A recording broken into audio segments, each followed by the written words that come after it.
For a long time now, I've wanted Capcom to make another real mainline Mega Man X game. And yeah, I know X-Dive exists, but I mean a proper traditional follow-up. Because as much as I like classic Mega Man, I've always preferred the X series. And since Capcom hasn't really returned to that style, indie developers keep trying to fill that gap themselves. That brings us to DekaDuck. This is an upcoming hand-drawn action platformer from a very small team from Brazil. And within minutes, the inspirations are obvious. Mega Man X, Earthworm Jim, and Mischief Makers all show up in different ways here. But after playing the demo 4 times, I think DekaDuck gets more interesting once the grab mechanics start taking over. The setup for this game is simple. A scientist crashes on a planet while escaping the intergalactic police. Then he turns his daughter's pet duck into a robot bounty hunter named DekaDuck. There's not much story in the demo yet, aside from the fact that they seem to be trying to make money through bounty hunting. The presentation already has a lot of personality. Cutscenes use simple animated comic panels, and dialogue scenes use large character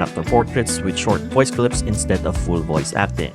Once gameplay starts, the Mega Man X influence is immediate. You have charge shots, air dashing, hidden collectibles, and movement-heavy platforming. The demo also gives you double jump and air dash immediately. It surprised me because most games in this style usually save movement upgrades for later. I played with a controller, and the usual Mega Man X dash button is replaced here with the grab mechanic. Dash is mapped to the right bumper instead. Since I instinctively dash jump constantly in X games, I kept hitting the wrong button during my first run. There's also no wall slide or wall jump in this game.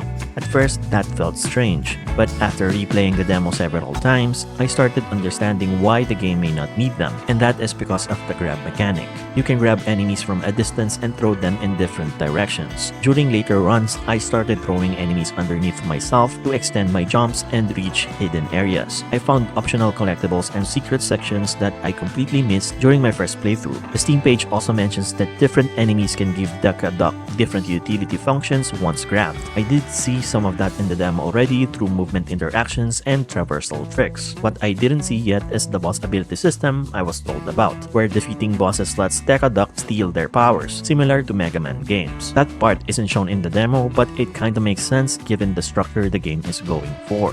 Combat itself is simple but fun. You have your ranged blaster, charge shots, and a melee attack that comes out automatically if you attack near enemies. The melee attack looks cool, although I found it difficult to use consistently because touching enemies still damages you. The boss at the end of the demo is a robotic dinosaur, and I thought it was a good showcase fight overall, but I think a few of its attacks are too hard to dodge right now. The music is great as well. If you like Mega Man X soundtracks, you'll probably understand immediately what they were going for here. Interestingly, the developers are planning for 6 main stages instead of the classic 8-stage format. After replaying the demo several times and seeing how many hidden routes and vertical secrets were packed in this single level, I started wondering if the full game is aiming for larger stages with more exploration. Right now, DekaDuck feels promising. The movement took time for me to adjust to, and I still think the dash could be faster, but the grab mechanics give the game its own identity pretty quickly once you start experimenting with them. And honestly, the fact that I replayed this short demo 4 times probably says enough on its own. If you'd like to check the demo out, the link is in the description. And if you enjoyed the video, consider leaving a like, subscribing to the channel, and sticking around for more. I'll see you in the next one.